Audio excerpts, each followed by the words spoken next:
అందరికీ నమస్తే అండి. చంద్రబాబు నాయుడు గారు ముఖ్యమంత్రిగా రేపు ప్రమాణ స్వీకారం చేయబోతున్నారు.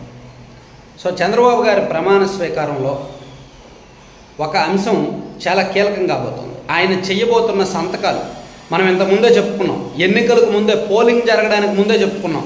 చంద్రబాబు గారు ఇచ్చిన హామీలు చాలా కీలకమైన హామీలు. ఆయన పెడతానన్న సంతకాలు కూడా చాలా వాల్యుబుల్ సంతకాలు.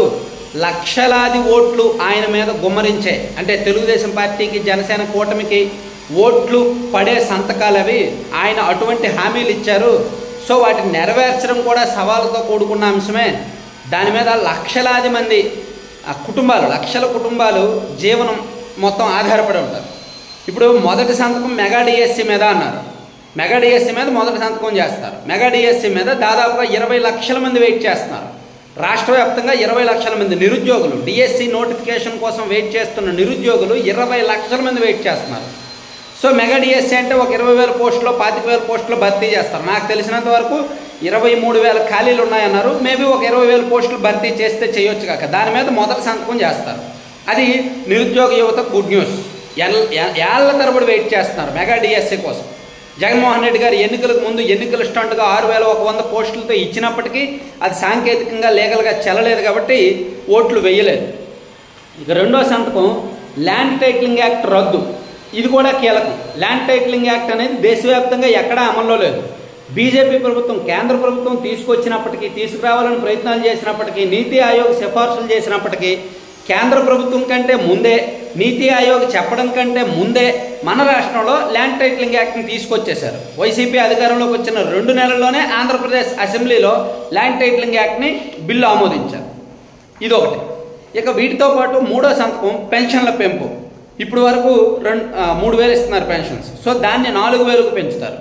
4,000కు పెంచడంతో పాటు ఏప్రిల్, మే, జూన్ ఈ 3 నెలలకు ఇవ్వాల్సిన 1,000 ఎక్స్ట్రా ఉంది కదా, అదంతా కలిపి జూలై నెలలో ఇవ్వబోతున్నారు. అంటే 4,000 రూపాయలు పెన్షను ప్లస్ ఈ 3 నెలల ఎరియర్స్ 3,000 ప్లస్ 4 ప్లస్ 3 అంటే 7,000 రూపాయలు అందబోతున్నాయి. ప్రతి పెన్షన్ లబ్ధిదారుడికి కూడా జూలై 1 లేదా 2వ తేదీనో 7,000 రూపాయలు ఇవ్వాలి. రాష్ట్ర వ్యాప్తంగా ఉన్న 65 లక్షల మందికి కూడా 7,000 రూపాయలు ఇవ్వబోతున్నారు. ఇది కూడా సంచలనమే. ఒకేసారి పెన్షన్ లబ్ధిదారులకు ఇంత భారీ మొత్తంలో నగదు పంపిణీ అనేది ఎప్పుడూ జరగల. మెగా డిఎస్సి ఒక సంచలనం, ల్యాండ్ టైటిలింగ్ యాక్ట్ రద్దు చేయడం, ఈ పెన్షన్ల పంపిణీకి సంబంధించి పెంపు ఒకేసారి 7,000 రూపాయలు ఇవ్వడం అనమాట. అందుకే ఈ 3 కూడా, అంటే ఒక సీఎం ప్రమాణ స్వీకారం చేస్తున్నప్పుడు ఆయన చేయబోయే సంతకాల మీద ఒక ఎదురుచూపులు ఉంటాయి. ఆ సంతకాలు చాలా ప్రెస్టీజియస్గా ఉంటాయి. సో అందుకే చంద్రబాబు గారు 3 సంతకాలు కూడా చాలా కీలకమైనవి. వాళ్ళ మీద ఆశలు పెంచేవి, నమ్మకం కలిగించేవి, నమ్మకం పెంచేవి. అందుకే ఒక రకంగా పాలన శుభసూచకంగా ఏర్పడబోతోంది.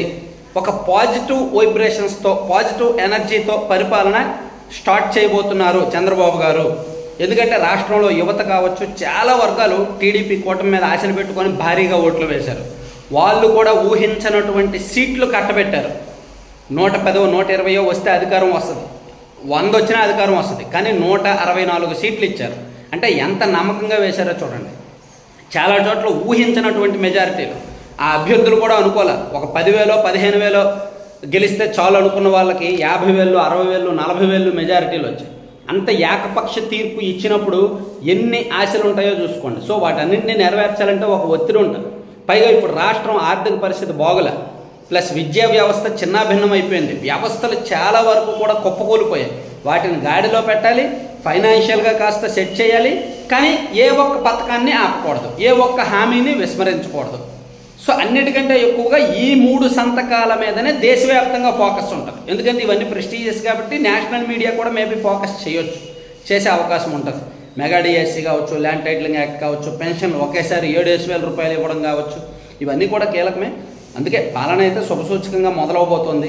సో దాన్ని వీళ్ళు ఏ విధంగా మార్కెట్ చేస్తారు, నెక్స్ట్ 5 సంవత్సరాల పాటు ఈ పాజిటివ్ ఎనర్జీని ఎంత మేరకు కొనసాగించగలరు చంద్రబాబు గారు. ముఖ్యంగా గత ప్రభుత్వం చేసిన అప్పులు ఏమిటి, ఆర్థికంగా ఎక్కడెక్కడ లోటుపాట్లు ఉన్నాయి, ఎక్కడెక్కడ అడ్డగోలు అప్పులు చేశారు, వాటికి ఎంతెంత వడ్డీ కడుతున్నారు, అసలు మన రాష్ట్ర ఆర్థిక పరిస్థితి ఏ విధంగా ఉంది, ఇదంతా కూడా ప్రజలకు ఓపెన్గా చెప్పాలి.